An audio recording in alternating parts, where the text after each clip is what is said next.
Hello everyone, स्वागत है आपका एग्जाम चैनल पे। प्लीज़ सब्सक्राइब कर दीजिए। और आज हम पढ़ेंगे रस। अब आप सोचेंगे कि ये तो हमारे टॉपिक में ही नहीं है, तो अगर नहीं भी है तो भी आप एक बार इस पर नज़र ज़रूर मारिए, क्योंकि रिसेंट एग्जाम्स में कई बार इनडायरेक्टली क्वेश्चन पूछ लिया जाता है। सो रस का शाब्दिक अर्थ क्या है? आनंद।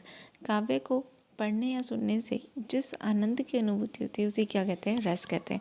काव्य की आत्मा किसे माना गया, तो उसका आंसर होगा रस। अब रस के अंग कितने हैं? तो टोटल इसके 4 अंग हैं। स्थायी भाव क्या होता है? प्रधान भाव या मुख्य भाव इसे कह सकते हैं।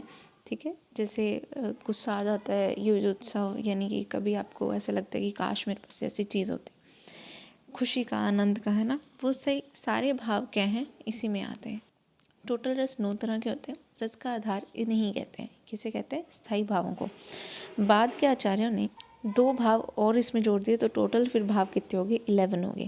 अब विभाव क्या होता है? स्थायी भाव को जागृत करने यानी कि उद्दीपित करने के लिए जो कारण होते हैं उन्हें क्या कहते हैं? विभाव कहते हैं। विभाव 2 प्रकार के हैं, आलंबन और उद्दीपन। आलंबन क्या होता है? जिसका सहारा पाकर स्थायी भाव जागृत होता है। और उद्दीपन क्या होता है? जागृत हुए स्थायी भाव को और उद्दीपित प्रबल करें। ठीक है, जैसे वह भी शामिल था, तो भी उसमें क्या कर रहा है? उसको सिंपसाइज कर रहा है। वैसे ही इसमें आ गया। अनुभाव क्या है? मनोगत व्यवहार को व्यक्त करने वाले शारीरिक जो विकार होते हैं उसको अनुभाव कहते हैं। अनुभावों की संख्या क्या है? 8 है। संचारी भाव या व्यभिचारी, मन में संचरण करने वाले भावों को संचारी भाव कहते हैं। संचारी भावों की संख्या कितनी मानेंगी? 33। आपको सिर्फ इसका नंबर याद रखना है, ज़्यादा डीप नॉलेज नहीं आती है टेट एग्ज़ाम्स में। सो रस के प्रकार। रस क्या है? सबसे पहला श्रृंगार रस। इसमें भाव कौन सा होता है? रति या प्रेम। अक्सर रति पूछ लिया जाता है, प्रेम का तो सबको पता है, लेकिन रति भी प्रेम का ही सूचक है। इसे रस राज या रसपति भी कहते हैं। रसों का राजा कौन है? तो श्रृंगार रस। अब इसमें 2 श्रृंगार हैं, संयोग श्रृंगार और वियोग, मतलब जब कोई पास आ रहा है या कोई दूर जा रहा है। हास्य रस में कौन सा है रस? तो हास। करुण रस में शोक। वीर रस में उत्साह होता है। रौद्र रस में क्रोध आ जाता है, रौद्र रूप धारण कर ले रहा, ऐसे आपने सुना होगा। भयानक रस में भय का फील होता है। विभत्स में जुजुत्सा या घृणा कह सकते हो। जुगुप्सा, या आपको ऐसा लगता होगा कि ये वर्ड क्या है, तो 2 वर्ड ऐसे हैं जिसे आपको पता होना चाहिए। एक तो वही जो हमने अभी ऊपर पढ़ा, रति प्रेम, और जुगुप्सा घृणा। विभत्स कम। अद्भुत रस क्या है? आश्चर्य या विस्मय होता है इसमें। शांत रस शम या निर्वध, ये भी 3rd आ गया।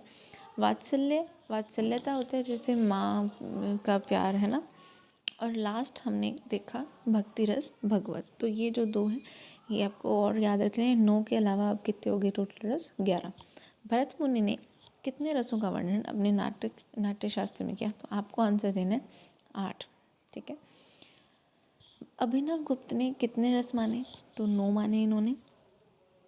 और 9वां जो रस है वो कौन सा माना इन्होंने? शांत रस। काव्य शास्त्र का प्रथम आचार्य किसे माना गया? तो भरत मुनि। रस संप्रदाय का प्रवर्तक किसे कहते हैं? वो भी भरत मुनि को। हिंदी में रसवादी आलोचक कौन है? तो आचार्य रामचंद्र शुक्ल। अब बात करेंगे छंद की। जब आप को कविता वगैरह दे देते हैं तो उसमें ये भी क्वेश्चन यहीं से आ सकता है। छंद क्या है? छंद होते हैं जो खुश करते हैं किसी को। ठीक है, छंद जो है वो धातु से छंद धातु से मिलकर बना है। छंद का दूसरा नाम क्या है? पिंगल। इन्हीं के नाम से ये फेमस हुआ, ऋषि पिंगल। छंद शास्त्र के प्रणेता भी कौन थे? ऋषि पिंगल। छंद का सर्वप्रथम उल्लेख कहाँ हुआ है? ऋग्वेद में। आपको पता है 4 वेद हैं। छंद का अर्थ वैसे क्या होता है? बंधन। बंधन युक्त पद को की जो रचना है उसे क्या कहते हैं? छंद कहते हैं। छंद के अंग देख लेते हैं, तो 6 अंग हैं। पहला वर्ण या मात्रा, जैसे अब ह्रस्व स्वर और दीर्घ स्वर। ह्रस्व वो जिसमें कम टाइम लगे, लघु कहते हैं अपने इसको, और इसका चिन्ह क्या होगा? Single line. और दीर्घ में जब ज़्यादा टाइम लगे, जैसे आ, ई, ऊ, अंग। ठीक है, और इसमें 2 मात्रा इसको पढ़ी जाती है। सिंगल का मतलब तो एक ही है, ठीक है, लेकिन जब एस लगा होगा मतलब उसमें 2 मात्राएं हैं। हलंत वर्ण की गणना नहीं की जाती है। आधा हो हलंत हो तो उसे नहीं माना जाता। पाद या चरण, प्रत्येक छंद में 4 चरण होते हैं, कुछ छंद में 6 भी हो जाते हैं। ठीक है, जैसे कुंडलियाँ कहते हैं।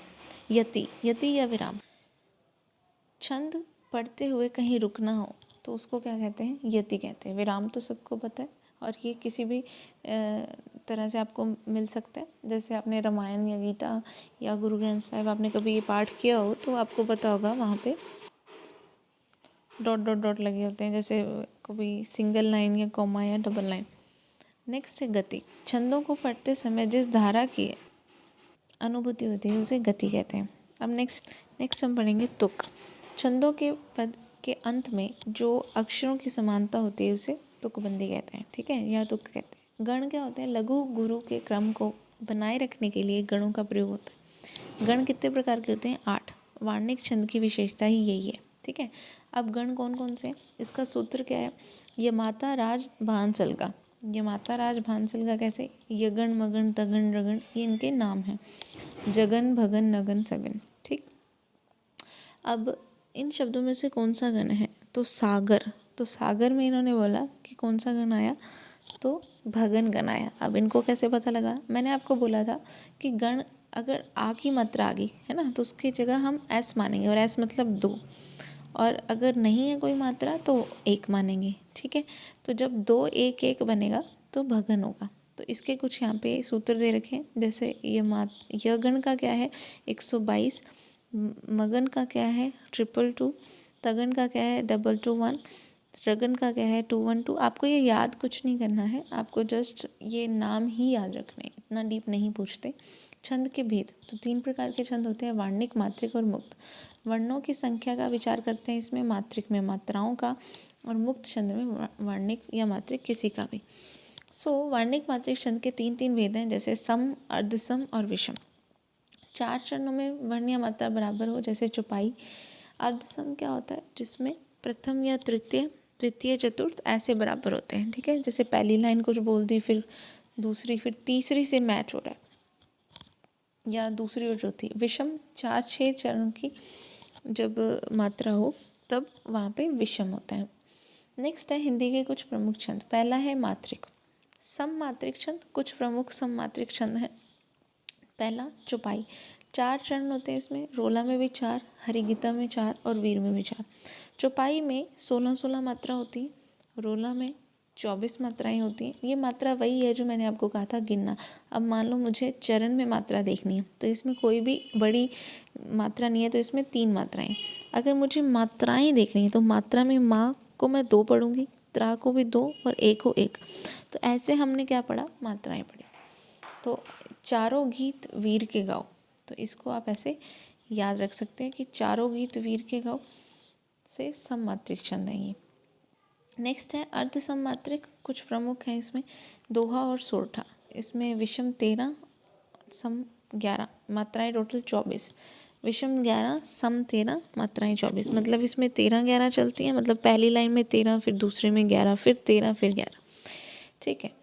फिर है बरवे। दोहे का जो सोरठा होता है वो क्या होता है, दोहे का उल्टा होता है। बरवे विषम, इसमें 12 और सम 7 होती हैं। लाह में विषम 15 और सम 13। विषम मात्रिक छंद प्रमुख इसमें कुंडलिया और छप्पे हैं। दोहा, रोला और रोला उल्लाह ये सेम ही होते हैं। नेक्स्ट है अलंकार, वो हम करेंगे नेक्स्ट वीडियो में। Thank you so much.